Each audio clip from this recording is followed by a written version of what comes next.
കൊല്ലത്തെത്തിയപ്പോൾ അവിടെ നമ്മൾ കശുവണ്ടി ആപ്പീസ് കണ്ടതുപോലെ ഇപ്പോൾ ആലപ്പുഴയിൽ എത്തുമ്പോൾ കാണേണ്ട ഒരു ഇടമുണ്ട്. അതേതാണെന്നറിയോ?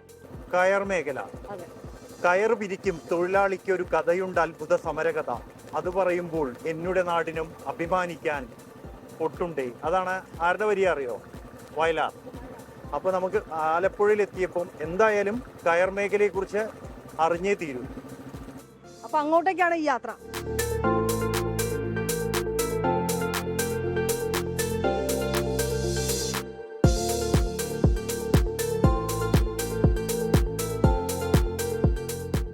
ചൂട് നല്ല ചൂടാ. ഇലക്ഷൻ എങ്ങനെയാ ഇവിടെ? ഒന്നും പറയാനായില്ല. അറിയാത്തതാണോ ഇനി? അല്ല അല്ല, ഇതിലെന്താ മനസ്സിലെന്താ? ആര് വരണം എന്നാണ് ആഗ്രഹം? ഒരു മാറ്റം വേണം? അങ്ങനെയൊന്നും ഞങ്ങൾക്ക് ആഗ്രഹമില്ല. ആര് ജയിച്ചാലും നമുക്കൊരു ഉറപ്പുണ്ടല്ലോ, നമ്മൾ ഇന്നവർക്കാണ് ചെയ്യണത്, അവർ നമുക്ക് നല്ല കാര്യം ജയിക്കുമെന്നും നല്ലത് ചെയ്യുമെന്നും ഒരു ഉറപ്പ് നമുക്ക് ഉണ്ട്. ആര് കയറിയാലും നമുക്കൊരു നല്ലത് ചെയ്യണം എന്നൊരു ഉറപ്പ് നമുക്ക് ഉണ്ടാവുമല്ലോ. അപ്പൊ ആര് ജയിച്ചു വന്നാലും ജനങ്ങൾക്ക് നല്ല കാര്യം ചെയ്യുന്ന ആള് ജയിച്ചു വരണം എന്നാണ് ചേച്ചി പറയുന്നത്. അതെ അതെ അതെ അതെ.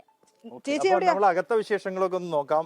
ഈ ചേച്ചിയോടൊന്ന് സംസാരിക്കാം. ചേച്ചിയോട് സംസാരിച്ചില്ല. ചേച്ചി എങ്ങനെയാ ചേച്ചിന്റെ ഒരു അഭിപ്രായം? എന്റെ അഭിപ്രായം 3 പേരിൽ ആരെങ്കിലും ഒരാൾ ജയിച്ചേ പറ്റൂ. ഉറപ്പാണല്ലോ. അപ്പൊ അത് നമുക്ക് സഹായങ്ങളായിരിക്കണം. ആര് കയറിയാലും ഞങ്ങൾ തൊഴിലാളികൾ അവർക്ക് മുൻഗണനയായിട്ട് എന്തെങ്കിലും വേണം. അതേ വോട്ട് ചെയ്യുന്ന ജനങ്ങളെ മറക്കാൻ പാടില്ല. അതേ ഉള്ളു, ജനങ്ങളെ മറക്കാൻ പാടില്ല. ഇവിടെ ചവിട്ടി ഫാക്ടറി ആണെന്ന് തോന്നുന്നു. പക്ഷേ കുറച്ച് പ്രതിസന്ധി ഉണ്ടെന്ന് തോന്നുന്നു അല്ലേ? നമുക്ക് അവരുടെ അറിയാം. അതെ, ഓക്കെ. ചേട്ടാ നമസ്കാരം. നമസ്കാരം. എന്തൊക്കെയുണ്ട് വിശേഷം?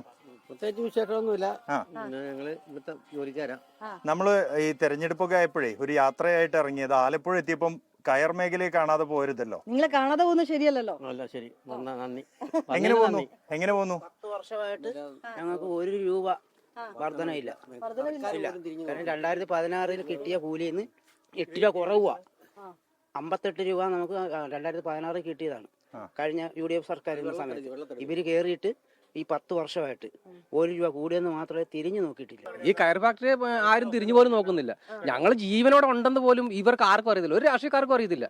ഈ ഇപ്പം ഭരിക്കുന്നവരെന്നല്ല, ഒരു രാഷ്ട്രീയക്കാരും ഇവിടെ ഞങ്ങളെ ഇങ്ങനെ ഉണ്ടോ എന്ന് പോലും തിരക്കാൻ പോലും ആരും വരുന്നില്ല. ഒരു ദിവസം 400 രൂപ ഒക്കുന്നില്ല. ഈ മറ്റുള്ള വകുപ്പ് നോക്കുമ്പോഴത്തേക്ക് 1000, 1500 മേടിക്കുമ്പോൾ ഞങ്ങൾക്ക് 300, 350 രൂപ, 400 കഷ്ടിച്ചതേ കിട്ടും.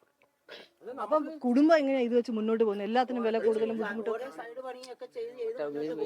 പക്ഷെ നമുക്ക് ഇപ്പോൾ ഞങ്ങളെ സംബന്ധിച്ച് ഞങ്ങൾക്ക് ഈ ഒരു പണിയല്ലാതെ ഒരു മെക്കാട് പണിക്കോ ഒരു കെട്ടിടത്തിന്റെ പണിക്കോ ഒന്നും നമുക്ക് പോകാൻ പറ്റത്തില്ല. നമുക്ക് നമ്മുടെ ശരീരം ആ രീതിയിൽ ആയിപ്പോയത് കൊണ്ട് നമുക്ക് മറ്റൊരു പണിക്ക് പോകാൻ പറ്റത്തോണ്ട് നമ്മൾ ഇതിൽ തന്നെ കടിച്ചു കിടക്കുക. കിട്ടുന്നത് കൊണ്ട് ഇങ്ങനെ അഡ്ജസ്റ്റ് ചെയ്ത് പോകണം.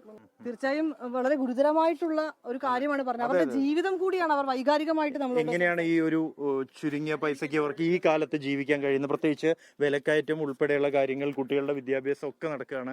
അതിന്റെ ഇടയിൽ ഈ ഒരു മേഖല നേരിടുന്ന വലിയ പ്രശ്നങ്ങളാണ് അവർ പങ്കുവച്ചത്. ഈ തെരഞ്ഞെടുപ്പിൽ ഇതെല്ലാം ചർച്ചയാകേണ്ടതാണ്. അപ്പൊ അവർ പറഞ്ഞ ഏറ്റവും പ്രധാനപ്പെട്ട ഒരു കാര്യം ജോലിക്ക് കൂലി എന്നുള്ളതാണ്. അതെ, പുതിയ തലമുറ വരുന്നില്ല. അങ്ങനെ ഈ തൊഴിൽ മേഖല തന്നെ ചിലപ്പോൾ നശിച്ചേക്കാം. അപ്പൊ ഏതാണെങ്കിലും ഇനി വരാനുള്ള ആളുകൾ അല്ലെ, ഇനിയിപ്പോ തെരഞ്ഞെടുപ്പ് ഇതിനൊക്കെ വേണ്ടിയിട്ട് ആളുകൾ വരുന്നുണ്ട്, സ്ഥാനാർത്ഥികൾ അവരെ കാണുന്നുണ്ട്. അവരുടെ ഈ പ്രശ്നങ്ങൾ അത് പരിഹരിക്കപ്പെടേണ്ടത് തന്നെയാണ് അല്ലെ? ആണ്. ഈ തെരഞ്ഞെടുപ്പിൽ ചർച്ചയാകുമെന്നും അവരുടെ ഈ പ്രശ്നങ്ങൾ പരിഹരിക്കപ്പെടും എന്ന് പ്രതീക്ഷിച്ചുകൊണ്ട് നമുക്ക് യാത്ര തുടരാം. ഓക്കെ.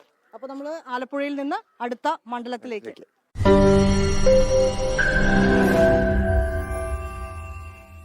ലോകത്തെവിടെയായാലും ഏത് സമയത്തും 24 വാർത്തകളും ഓഗ്മെന്റഡ് റിയാലിറ്റി പാക്കേജുകളും എക്സ്പ്ലെയിനറുകളും വിശദമായി കാണാൻ ഞങ്ങളുടെ YouTube ചാനൽ നിങ്ങൾക്ക് സബ്സ്ക്രൈബ് ചെയ്യാം.